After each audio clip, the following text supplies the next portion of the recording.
everything good in your life is coming more slowly than you want it to. The healing, the work that finally pays off. The person, the answer to that prayer you've been carrying around for years.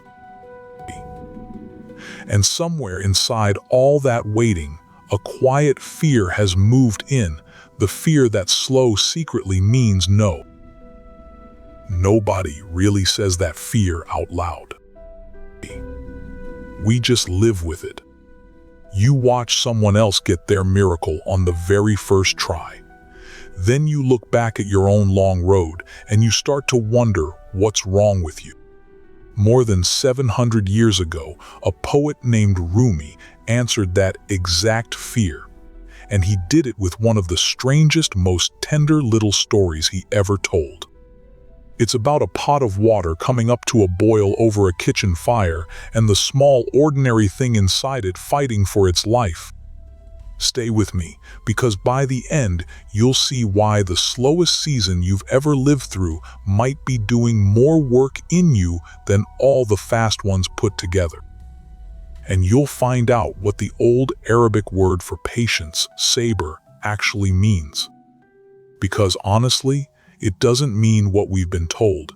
It doesn't mean sit still and take it.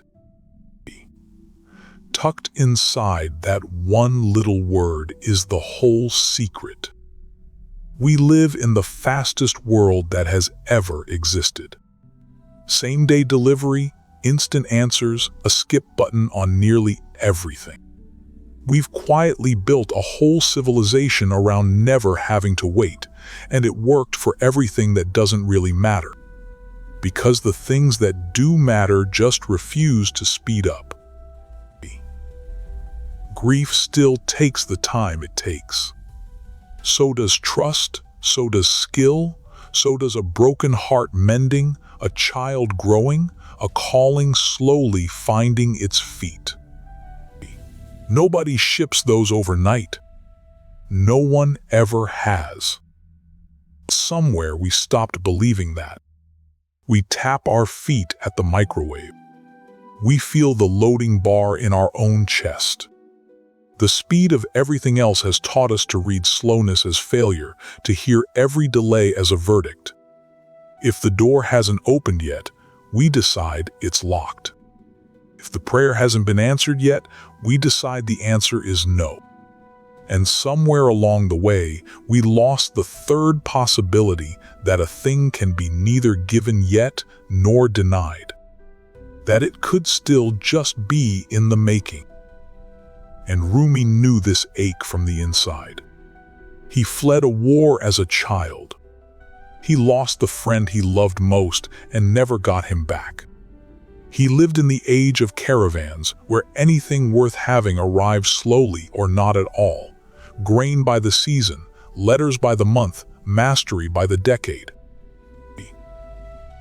And in the third book of his great poem, the Masnavi, he asks you to come and stand in a kitchen and look closely at something nobody ever really looks at, a chickpea sitting in a pot over a fire. I know, it almost sounds like a joke. And yet it became one of the most loved stories he ever told. So the water heats up slowly and then it starts to boil. And the second it does, the chickpea leaps for the rim of the pot. Of course it does.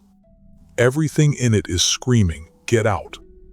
Again and again it throws itself at the top of the pot, crying out, "Why are you doing this to me?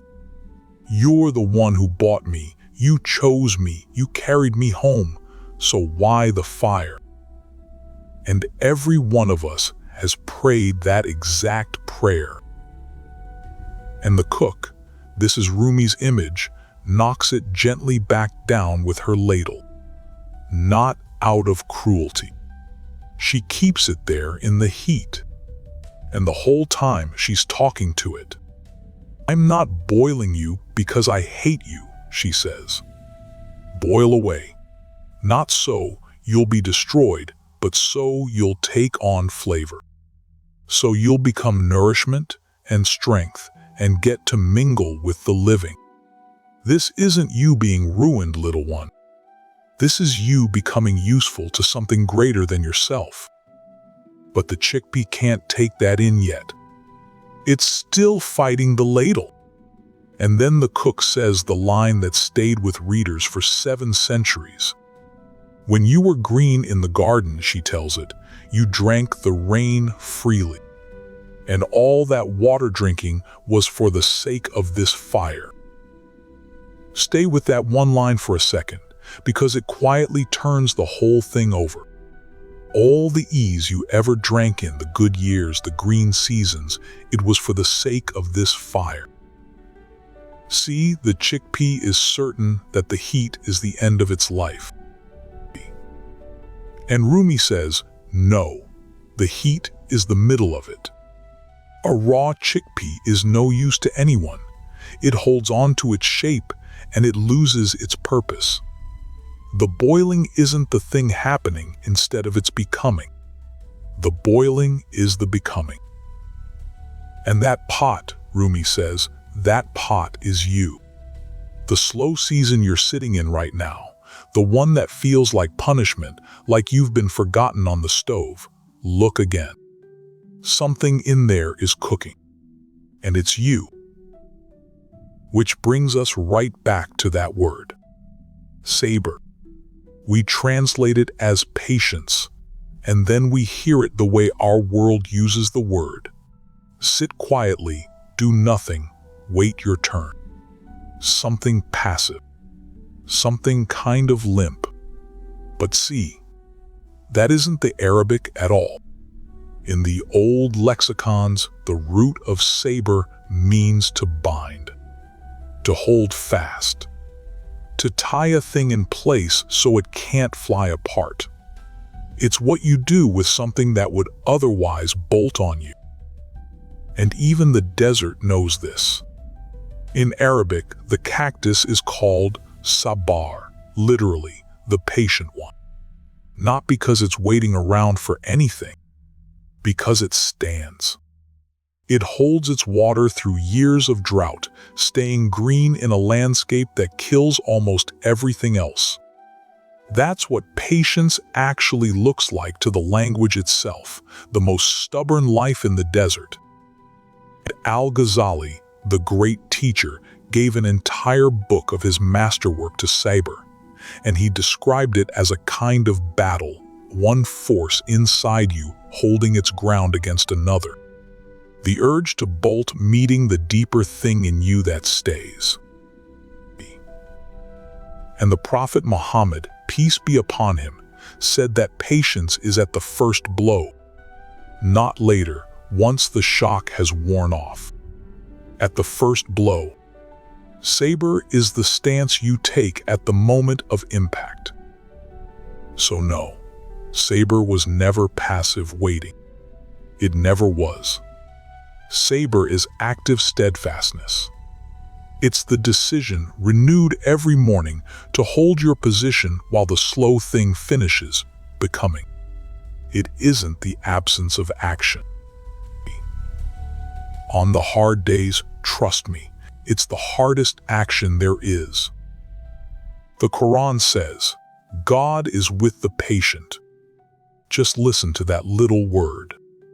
With, not rewarding you at the finish line. With you inside the wait itself. And in another verse, truly, with hardship comes ease. It doesn't say after hardship. It says with.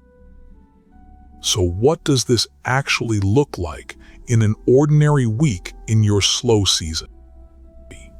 First, stop asking the question that's been quietly eating you alive. How much longer? Because that's the chickpea's question, shouted up from the rim of the pot. It has no answer, and it costs you every single time you ask it. Ask the Sabr question instead. What does holding my ground look like today? And then do one small, faithful thing toward the life you're waiting for. Write the page. Make the call. Do the exercises. Say the prayer. Water something you won't see bloom this year. Even 5 minutes counts. That's the whole practice, honestly. Not gritting your teeth until the wait ends, but tending your ground while it does. And day by day, you stop performing your escape at the rim of the pot, and you start to cook. And now you can finally see the thing that the chickpea couldn't. So, why does everything good come slowly? Because the good things in your life aren't being delivered to you. They're being built in you, and you are part of the recipe. If the thing you're praying for showed up tomorrow, it would arrive to the person you are today. The slowness is what builds the person who can actually carry it. There's an old Arabic proverb, patience is the key to relief, not the price of relief. The key? The thing that opens the door from the inside. The delay was never the obstacle to the gift. The delay is part of the gift. So tonight, when your mind drifts back to the thing that's taking too long, the healing, the work, the person, the prayer you've carried all these years, and that old fear leans in close to whisper that slow must mean no, just remember the pot. Slow was never the same word as no. The heat isn't your life being denied, it's your life being made. And all the ease you once drank in, the rain that came so freely back in your green seasons, maybe every drop of it was for the sake of this exact fire. You have not been forgotten on the stove. You're being finished, quietly, thoroughly, slowly, the way everything good has always come.